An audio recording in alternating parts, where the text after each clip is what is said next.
পাখিদের স্মৃতি কিছু রীতিনীতি। ভীষণ কিউরিয়াস জানার জন্য যে সে কি করে, সে কি খায়, কি করে প্রেমটা হলো সেইটা ছোট্ট করে বলতে, ইটস আ লং স্টোরি। সেটাও একদম আনএক্সপেক্টেড ছিল, বিশ্বাস করো। আমি ফোন পেলাম, কল পেলাম, এই মায়াবী চাঁদের রাতে রেখে হাত তোমার হাতে, মনের এক গোপন কথা তোমায় বলতে চাই।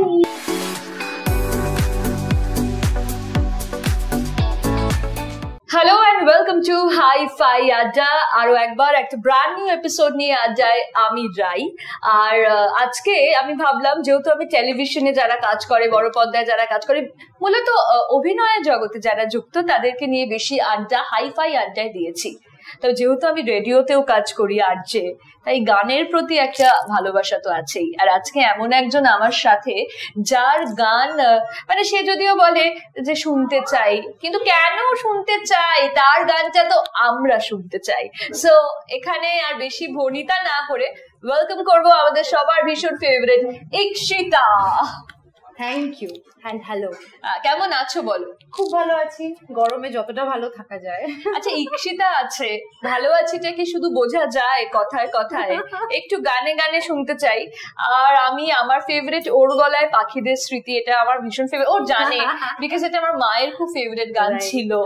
এবং ও মাকে গানটা যেহেতু সামনে থেকে ও শোনানোর সুযোগ হয়নি, ও মায়ের একটা মেমোরিয়াল সার্ভিসে এসে গানটা গেয়েছিল। তো আগে ওই গানটা শুনি, তারপরে কথায় যাবো।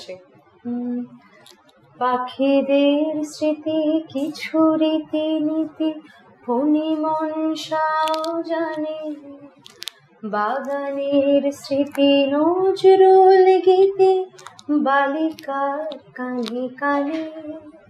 পাখিদের স্মৃতি কিছু রীতিনীতি, ফণি মনসাও জানে, বাগানের স্মৃতি নজরুল গীতি, বালিকার কানে কানে। বিকেলের স্মৃতি গোপন পীড়িতি, গোপনে রাখা থাকে, মানুষের স্মৃতি বহু বিস্মৃতি, শ্মশান বন্ধু টানে। ঘন মেঘে ঢাকা সুহাসিনী রাখা, তুমি কি গো সেই মানিনী, অসার অসারে অকুল পাথারে, স্মৃতির বিলাসে ভাসিনী, ঘন মেঘে ঢাকা। Thank you. আমি একাই আছি, একাই আমি হাততালিটা দিলাম। আসলে কি হয়, অনেক সময় অনেক গানের পর বা একটা এমন একটা মেজাজ তৈরি হয় যে কথা খুব একটা বলা যায় না, কিন্তু আমার যেহেতু কাজ কথা বলা, তাই কথা বলতে হচ্ছে, ওর সাথেই কথা বলতে হচ্ছে। আচ্ছা, এই যে গানটা ইন্দুবালা ভাটের হতে, এটা তো একটা অপূর্ব সিরিজ, যেতে গান বলো, শুভশ্রীর অভিনয়, ওর মেকআপ, সবকিছু মিলিয়ে একটা মানে অপূর্ব কথাটাই মাথায় আসে। তো তুমি আমাকে যদি একটু বলো যে এই কাজের মানে তোমার কাছে অফারটা এলো কি করে? আমার কাছে অফারটা খুব অদ্ভুত ভাবে এসেছে। এই গানটা অ্যাকচুয়ালি মন্দিরই গাওয়ার কথা ছিল। আচ্ছা, তার আগে অন্য একজনের গাওয়ার কথা ছিল, ভীষণ নাম করা একজন শিল্পী, আমি আর নাম নিচ্ছি না কারণ। তিনি অ্যাকচুয়ালি তার গলা পারমিট করছিল না, এবং তিনি ডেট দিয়েও দিতে পারেনি, তার ডেট ফেল হয়েছে। তো যার গাওয়ার কথা ছিল তিনি ডেট দিয়েও উনি পারছিলেন না গাইতে, কারণ গলা পারমিট করছিল না। তো সেই জায়গায় দাঁড়িয়ে গানটা ইমনদির কাছে যায়, এবং অ্যাকচুয়ালি আমি অনেক কটা গানের স্ক্র্যাচ ভার্সন গেয়েছিলাম। মানে দর্শক বন্ধুরা যারা জানেন না তাদের জন্য বলছি, স্ক্র্যাচ গাওয়া হয় ট্র্যাকটা তৈরি করার জন্য, জাস্ট একটা ডেমো ভার্সন গাওয়া হয়। সেটা মানে বড় বড় শিল্পীরাও অনেক সময় গান, এবং ছোটখাটো শিল্পীরাও আমার মতন তারাও গান। তো আমি গেয়েছিলাম স্ক্র্যাচ ভার্সন, বাট ওই ভার্সনটা আর ইমনদি যেটা গেয়েছে সেটা আলাদা ভার্সন। কিন্তু আমার বেসিক্যালি আমি যেটা বলতে চাইছি, আমার গলার উপরে ট্র্যাকটা তৈরি হয়, এবং দেবালয়দার কোনো এক সময় মনে হয় যে আমার জন্য একটা আলাদা ভার্সন করা হবে, এবং সেটা আমি জানতে পারি যেদিনকে ইমনদির ডাবিং সেদিনকে। তো আমার তো মানে this was quite unexpected for me. তো আমি জানতে পারি যে আমার একটা আলাদা ভার্সন হবে, এবং এইভাবে পাখিদের স্মৃতি আমার একটা আলাদা ভার্সন হয়, যেটা যারা সিরিজটা দেখেছে তারা জানে যে দুটো গান বিভিন্ন আলাদা ভাবে ইউজ করা হয়েছে এবং দুটো গান রিপ্রেজেন্ট করছে ইন্দুবালা দেবীর দুটো আলাদা বয়সকে এবং দুটো আলাদা সময়কে। তো এইভাবেই আমার কাছে গানটা এসেছিল। আমার এটা তোমার মানে যখন আজ থেকে বেশ কিছু বছর পর তোমার স্মৃতিতেও পাখিদের স্মৃতি ভীষণ ভাবে থাকছে। তো একটা কথা বলো ইকশিতা, আজকে জেনারেশনে এত কম্পিটিশন চারিদিকে, এত ইনার পলিটিক্স থাকে, কোথাও গিয়ে কি তোমার মনে হয় যে তুমি আরেকটু বেশি এক্সপ্লোর তোমাকে ডিরেক্টরসরা করতে পারতো, সেটা একটু কম হলো? কোথাও কি মনে হয়েছে সেটা? দেখো আমার মনে হয়, দেখো এক্সপ্লোর ডিরেক্টরসরা করতে পারতো বা করবে কিনা আমি সত্যি জানি না। আমার কাছে যেটা মূল জিনিস থাকে সেটা হচ্ছে সবসময় মন দিয়ে কাজ করা, এবং এটা হ্যাঁ আমি হয়তো কোনো কোনো সময় আপসেট হয়ে যাই, কিন্তু আমার কাছে যেটা ভীষণই ইম্পর্টেন্ট সেটা হচ্ছে মন দিয়ে কাজ করা, এবং আমি সেটা করে যাই। এবং আমার মনে হয় একটা টাইম আসবে যখন ডিরেক্টরসরা আমাকে এক্সপ্লোর করবে এবং আমার গলা তাদের কানে যাবে। আমার কারোর উপর কোনো ক্ষোভ বা কোনো কিছু বিষয় নিয়ে রিগ্রেট নেই, কারণ আমি আমার যে কাজটাই পাই আমি খুবই মন দিয়ে করি। এবং আমার কাছে যেটা বড় প্রাপ্তি হয় সেটা হচ্ছে আমি যখন যে ডিরেক্টর বা যে মিউজিক ডিরেক্টরের জন্য গাই, তারা আমার মানে কি বলবো, আমার জানি না আমার নিজের বিষয় বলা উচিত কিনা, তারা মোহিত হয়ে যান এবং আমার যেটা গাওয়ার কথা থাকে না আমার সেই কাজটা আমার কাছে চলে আসে। তো এরকম মোহিত হয়ে গিয়েছেন কয়েকজনের নাম একটু শুনি না। রিসেন্টলি আমার নেক্সট মান্থে একটা কাজ বেরোচ্ছে, অথই বলে যে ছবিটি আসছে। বাবা ওই নামটা অসাধারণ হতে চলেছে ছবিটা, মানে আমি হোপফুলি আমরা সবাই তাকিয়ে আছি, ফিঙ্গার্স ক্রসড আমরা সবাই তাকিয়ে আছি। তো ছবিটা ডিরেক্ট করছে অর্ণব মুখোপাধ্যায় এবং ছবিটার ক্রিয়েটিভ ডিরেক্টর অনির্বাণ ভট্টাচার্য। তো অনির্বাণদা অ্যাকচুয়ালি গানগুলো মানে যখন তৈরি হয়, অ্যাকচুয়ালি একটা গানের স্ক্র্যাচ আমার গাওয়া ছিল। তো সেই গানটা অ্যাকচুয়ালি মেল ভার্সনই হওয়ার কথা ছিল, বাট স্ক্র্যাচটা আমার গলায় গাওয়া ছিল। তো অনির্বাণদা আমার মানে অনির্বাণদা অ্যাকচুয়ালি আমাকে নিজে মুখে বলেছে, এটা মানে কি বলবো, অনির্বাণদা ইজ এভরিওয়ানস ক্রাশ। অনির্বাণদা আমার নিজে মুখে বলেছে অনির্বাণদা আমার গান ভীষণ পছন্দ করে। তো যাই হোক, যদি ওইটা আলাদা দিকে রাখি, সাডেনলি অনির্বাণদার মনে হচ্ছে আমার গলা শুনে যে এটার একটা ফিমেল ভার্সন হতেই হবে, and that has to be in my voice. তো আমার মনে হয় এগুলো আমার কাছে বড় প্রাপ্তি। আমি অ্যাওয়ার্ড পাই না পাই, আমাকে কারোর চোখে পড়ুক আর না পড়ুক, আমার কাছে এগুলোই প্রাপ্তিরাই অবশ্যই। এবং মানে অনির্বাণ অবশ্যই একজন খুব ভালো পরিচালক এবং অবশ্যই একজন ভালো অভিনেতা, ভালো মানুষ। কিন্তু এই যে তোমার গানটা শুনেছে, সেই গানটা কে রাখতেই হবে একটা ডিসিশন নেওয়া, আমার তো মনে হয় এইভাবেই আমি ধীরে ধীরে এক্সপ্লোর হচ্ছি এবং যাদের চোখে পড়ার এটা আমিও ভীষণভাবে মনে করি যে এই কম্পিটিশন ওয়ার্ল্ডটা তো আমাদেরকেও ফেস করতে হয়। সো আমারও কোথাও গিয়ে মনে হয় যে যার চোখে পড়ার তার চোখে ঠিকই পড়বে আর বাকিটা লাভ। এবং আমার মনে হয় যাদের চোখে এখনো পড়িনি, আমার মনে হয় তাদের যোগ্য এখনো হতে পারিনি, আমাকে আরো খাটতে হবে এবং নিশ্চয়ই আগামী দিনে তাদের চোখেও আমি পড়বো। ইকশিতা ফিল্মোগ্রাফি ক্যারিয়ার যদি দেখি আমরা, সেখানে যাদের চোখেও পড়েছে কিছু কম না, কারণ শিবপ্রসাদ মুখার্জি, নন্দিতা রায়, তাদের সাথে কাজ করতে কে না চায়। বাবা আমি তো কবি, আমি কেন কারোর আমার কবিতা কারোর চোখে পড়ছে না, আমি তো এটাই ভাবছি। এটাও পড়বে আমাদের সঠিক সময়ের জন্য অপেক্ষা করতে হবে। রাই দেবে একটা সুন্দর কবিতা কবে থেকে লিখছো, অসাধারণ। তো ওই যে গানটা বলেছিলে আমার জন্য, এই গানটা তো এটার গল্পটা তো শুনবো, কিছুটা আমি জানি, তবে আমি একটু ইকশিতার কাছ থেকে একটু গানটা আগে শুনি। এটাও কবিতা বলে, এটাও কবিতা হলো, কি ব্যাপার আমার হচ্ছে আজকে সত্যি। এই মায়াবী চাঁদের রাতে রেখে হাত তোমার হাতে, মনের এক গোপন কথা তোমায় বলতে চাই। বলো, শুনতে চাই, কিন্তু তারপরে আর গানের কথা মনে নাই। হায় হায়, তারপরে আর গানের কথা মনে নাই। বলেছিলে আমার জন্য লিখবে এমন গান, হবে এক মিষ্টি মধুর প্রেমের উপাখ্যান। বলেছিলে আমার জন্য লিখবে এমন গান, হবে এক মিষ্টি মধুর প্রেমের উপাখ্যান। শোনো প্রিয় শোনো দিয়ে মন, সেই গানই গাইছি এখন। শোনো প্রিয় শোনো দিয়ে মন, সেই গানই গাইছি এখন। এখনই গানের ভাষায় স্বপ্ন আশা তোমায় শোনাতে চাই। বলো, শুনতে চাই। কিন্তু তারপরে আর গানের কথা মনে নাই, হায় হায় তারপরে আর গানের কথা দরকার নাই। এরকম একজন যদি পরপর গান গেয়ে যায় আমার কি দরকার, কারণ একটার পর একটা গানই তো শুনে যেতে পারি, কথায় তো খুব একটা মানে কেউ বলবে না আর কি। আচ্ছা ইকশিতা একটা কথা বলো, এই যে তোমার গান শুনে কি তোমার প্রেমে পড়েছিল তোমার বর? হ্যাঁ, সেটা কি করে হলো? মানে এটা আজকের আড্ডাটা, হাইফাই আড্ডাটা বেসিক্যালি যেটা আমাদের আড্ডা, সেটা এটাই মূলত হয় যে আমরা সবাই বলি যে না আমার পছন্দের সেলিব্রিটি কি খায় আমি একদম জানতে চাই না, আমি ভাত খাই উনিও ভাত খায়, কিন্তু না ডিপ ইনসাইড আমরা ভীষণ কিউরিয়াস জানার জন্য যে সে কি করে সে কি খায়। তো ওই জন্যই আমি তোমাকে এই প্রশ্নটা করলাম যে কিভাবে তোমার প্রেমটা হলো। প্রথম কথা তো আমি নিজেকে একদমই সেলিব্রিটি মনে করি না, কি করে প্রেমটা হলো সেইটা ছোট্ট করে বলতে, ইটস আ লং স্টোরি। ছোট্ট করে বলতে গেলে হ্যাঁ গানের থ্রুতেই আমাদের আলাপ, এবং আমার প্রথম গান আমার বেটার হাফ যেটা শোনে সেটা হচ্ছে দূরে আকাশ সামিয়ানা, এবং সেটা শুনেই আমার প্রেমে পরে আমাকে মানে আমি জানতে পারি যে এই গানটা আমি প্রথম শুনেছিলাম আর আমি প্রেমে পড়ে গেছিলাম। তো একটা ভিডিও পাঠানো হয়েছিল, সেটা অবশ্যই আমি পাঠাইনি, ভিডিওটাও দেখেছিল অন্য কোথাও, এবং শুরু হয়ে যায় তারপরে ডেস্টিনি। আচ্ছা একটা কথা বলো, আজকাল যারা গান গায় বা যাদের গান আমরা খুব শুনি, আমরা দেখেছি যে অনেক সময় তারা নিজেরাও মিউজিক ভিডিও করে, পোস্ট করে, ভীষণ ভাবে সোশ্যাল মিডিয়াতে তারা অ্যাক্টিভ। আমি একটু রিসার্চ করি কারোর ইন্টারভিউ করার আগে, তো আমি একটু দেখছিলাম যে কম্পারেটিভলি তুমি সোশ্যাল মিডিয়াতে সুপার অ্যাক্টিভ তোমাকে বলা যায় না compare to the other artist. তো সেটাকে ভীষণ কনসিয়াস কোনো ডিসিশন নাকি সেভাবে ভাবা হয়নি? এটা কনসিয়াস ডিসিশন ছিল যে সেইভাবে সোশ্যাল মিডিয়াতে অ্যাক্টিভ, মানে সবার মতো, মানে আমার একটা বেসিক টেন্ডেন্সি আছে সবাই যেটা করবে আমাকে যে সেটা করতেই হবে তার কোনো মানে নেই, এটা আমি ভীষণভাবে ফলো করি।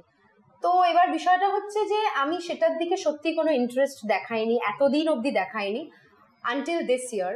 এবং এই বছর থেকে আমার মনে হয়েছে যে না, নিজের কাজ প্রমোট করার জন্য নিজেকে মাঠে নামতেই হয়, কারণ আসলে এখন যুগ তো অন্যরকম হয়ে গেছে। এখন তো আর আগেকার দিনের মতন যুগ নেই যে তুমি তোমার মতন কাজ করে যাচ্ছ এবং লোকে তোমাকে লোকেট করতে পারে না। তার কারণ হচ্ছে এখন প্রচুর শিল্পী, কোট আনকোট প্রচুর শিল্পী, অনেক লোকে গাইছে, সবার প্রতি রেসপেক্ট রেখে বলছি, সবাই অনেক লোকজন গাইছে, এবং সোশ্যাল মিডিয়ায় মানে বিট ইউটিউব আর ফেসবুক আর ইনস্টাগ্রাম এত বেশি কন্টেন্ট যে তোমার একটা ভালো কন্টেন্ট কোথায় হারিয়ে যাচ্ছে সেটা তুমি পরে গিয়ে রিয়েলাইজ করছো। এবং আমার মনে হয় বিইং অ্যান আর্টিস্ট আমি এটা এখন মন দিচ্ছি, আমার বলতে কোনো মানে সমস্যা নেই যে হ্যাঁ আমি এবার মন দিয়েছি। এতদিন আমায় সবাই বলতো যে তুই কেন মন দিচ্ছিস না, তুই কেন মন দিস না, তুই কেন কন্টেন্ট ক্রিয়েট করিস না। তো আমি সবাইকে বলেছি যে আমার ইচ্ছা করেনি ক্রিয়েট করতে, it's all about my mood. কারণ সকাল থেকে উঠে আমি গান করতে বসে যাই এবং সারাদিন রেকর্ডিংস চলে, তো আমার ইচ্ছে করেনি বা বলতে পারো সময় পাই না সব সময় করার।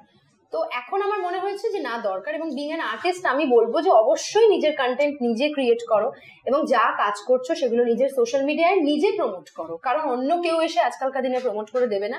এবং এত কন্টেন্টের ভিড়ে তোমার ভালো কন্টেন্ট হারিয়ে যাচ্ছে, সেটা রিয়েলাইজ করো, মানে বেশি লেগে পড়ো, আগে লেগে পড়ো। এক্স্যাক্টলি। আচ্ছা একটা কথা বলো ইকশিতা, যে রবি ঠাকুরের গানও আমরা তোমাকে প্লেব্যাক করতে শুনেছি, এবং যেহেতু মে মাস এবং মানে আমরা বাঙালি, আমাদের আমি তো মনে করি যে আমি তো নিজেকে ভীষণ ভাবে বলি আমার টেগর গার্ল, তো রবি ঠাকুরের গান ছাড়া আমাদের আড্ডা কখনোই কমপ্লিট হয় না। সো আড্ডায় একটুখানি রবি ঠাকুরের গান যদি একটা শুনতে চাই, আমাকে যদি জিজ্ঞেস করো আমি রিকোয়েস্ট করতে পারি তোমারই ওয়েব সিরিজের একটা। আমি জানি, নিশ্চয়ই ওইটাই গাইবো আমি, সকলে ওটা পছন্দ করেছে এত। তাহলে শেষ করবে এমন একটা গানে যেটা তোমার গলায় আমরা শুনিনি কেউ, সকলে যাতে এবার নতুন করে পছন্দ করে। ভাবতে হবে। আচ্ছা আগে এটা গেয়ে দিই। আজো সখী মোহ মোহ গাহে পিক কুহু কুহু কুঞ্জবনে দোহো দোহো দোহর পানে চায় युवान मद बिलसिता पुलके हिया पुलसिता अवशतनु अलसिता मुरछि जनुजा আজ সখী মোহ মোহ গাহে পিক কুহু কুহু কুঞ্জবনে দোহো দোহো দোহার পানে চায় আজ সখী মোহ মোহ গাহে পিক কুহু কুহু।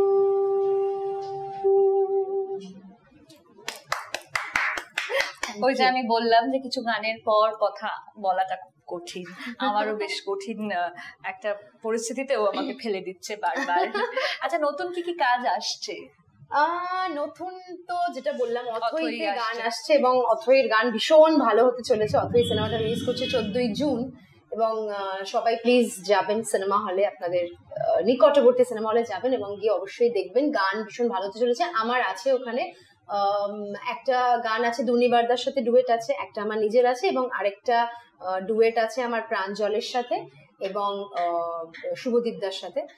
এবং আমার একটি চ্যানেলে আমার একটা কুকারি শো আসছে, সেটা টাইটেল ট্র্যাকটা আমার গাওয়া। একটা ওয়েব সিরিজে আমার গান আসছে, অ্যাকচুয়ালি দুটো ওয়েব সিরিজ, অ্যাকচুয়ালি আমি নাম বলতে চাই না এই মুহূর্তে, ওয়েব সিরিজটা তোমার অ্যানাউন্সমেন্ট হয়নি, তো 2-3টে ওয়েব সিরিজে কাজ আসছে এই টুকটাক চলছে আর কি। আচ্ছা, তুমি আমাদের বলছিলে যে উইন্ডোজে মানে শিবুদাদের সাথে কাজের সুযোগটা কি করে এলো? সেটাও একদম আনএক্সপেক্টেড ছিল, বিশ্বাস করো। আমি জানি না কেউ বিশ্বাস করবে কিনা, আমার জীবনে যে কটা বড় বড় কাজ হয়েছে সব কটা আনএক্সপেক্টেড। মানে রাজদার প্রোডাকশনেও যে আমি কাজ করেছি সেটাও আনএক্সপেক্টেড ছিল। এবং উইন্ডোজের এই কাজটা, এটা চমক হাসান ফ্রম বাংলাদেশ, চমক ভাইয়ের সুর এবং লেখা গানটা।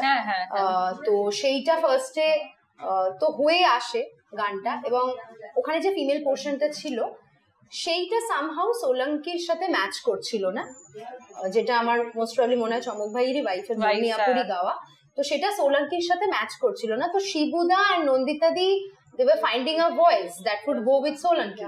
তো সেই মুহূর্তে অরিত্রদা অফারটা দেয় যে একবার কি আমি গেয়ে দেখবো কিনা, একবার ট্রাই করবো কিনা।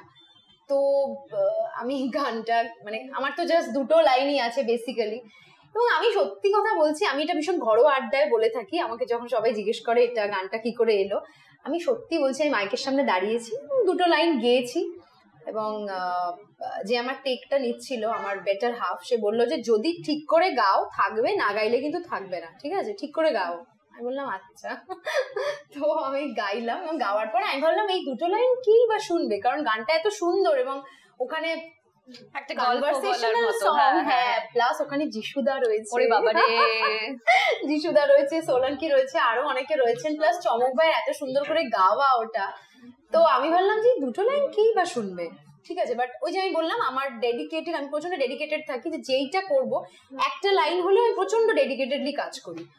তো সেই জিনিসটা করলাম। তারপরে পরের দিন দুপুরবেলা ফোন এলো অরিত্রদার, মানে অরিত্র মুখার্জি, আমি ডিরেক্টর অরিত্র মুখার্জির কথা বলছি। অরিত্রদার ফোন এসে বললো যে দারুণ পছন্দ হয়েছে শিবুদা নন্দিতাদির আমার গলাটা। আমি তো খুব ভালো লাগলো আমার। তারপরে ঠিক 6-7 দিনের মাথায় গানটা বেরোলো, এবং ইট ওয়াজ কোয়াইট আনএক্সপেক্টেড যে গানটা তো পপুলার হয়েছে, ইভেন গানটা প্রচন্ড পপুলার ছিল এই লকডাউনের সময়, যেহেতু চমক হাসান ভাই ওটা ফেসবুকে আপলোড করেছিল। গানটা তো পপুলার হলোই, বাট ওই যে দুটো লাইন পার্টিকুলারলি ওই দুটো লাইন নিয়ে এত রিলস হলো এবং এত আমি ফোন পেলাম, কল পেলাম, মানে বিভিন্ন জায়গায় ওটা নিয়ে এত শোরগোল পড়লো। আলাম কি থেকে কি হইয়া গেল না, এটাই তো আমরা চাই যে কি থেকে যেন কিছু একটা হয়ে যায়। আড্ডাটা জমজমাট হচ্ছে, আড্ডাটা হাইফাই আড্ডায় হাইফাই সীতার সাথে, তবে ঘড়ি ইশারা করছে আড্ডাটা আস্তে আস্তে শেষের দিকে যেতে হবে। তো এমন একটা গান দিয়ে আমরা শেষ করি যে গানটা আমাদের মনটা ভালো করে দেবে, মানে এমন মন ভালো করবে যে মোবাইলের সাহায্য নিচ্ছে লিরিক্স দেখবে বলে আমার মনে হয়। হ্যাঁ, কারণ তুমি বললে যে এমন একটা গান যেটা আমার গলায় এখনো কেউ শোনেনি, তো আমি সেটাই দেখছি যে আচ্ছা আমার তোমার কাছে একটা রিকোয়েস্ট আছে, তুমি তো তোমার পছন্দের গান দিয়ে শেষ করবে, তোমার গলায় আমার মনে হয় আধুনিক বাংলা গানও ভীষণ ভালো যায়, নিশ্চয়ই তুমি বাড়িতে গুনগুন করো। তো একটা আধুনিক বাংলা গান একটু আমরা একটু দু লাইন কি শুনতে পারি, তারপর তোমার। হ্যাঁ নিশ্চয়ই, আমি যদি দূরে আকাশ সামিয়ানাটা দিয়েই শেষ। কেন, ওটা তো তোমার বর শুনেছিল, ওটা তোমার তো রাইকে শোনানোর দরকার নেই, যাও গিয়ে বরকে শোনাও গিয়ে। প্লিজ না, এটা আমার প্লিজ বলছে, মানে ওটাই ওকে শোনাতে হবে। আচ্ছা ঠিক আছে, চলো চলো পছন্দের গান আমরাও না হয় শুনলাম অমিতের সাথে সাথে, চলো। আচ্ছা, দূরে আকাশ সামিয়ানায়, দূরে আকাশ সামিয়ানায়, প্রদীপ জ্বালায় তারা জেগে জেগে, কি যে ভাবি কে জানে মন ছাড়া, দূরে আকাশ সামিয়ানায়, দূরে আকাশ সামিয়ানায়।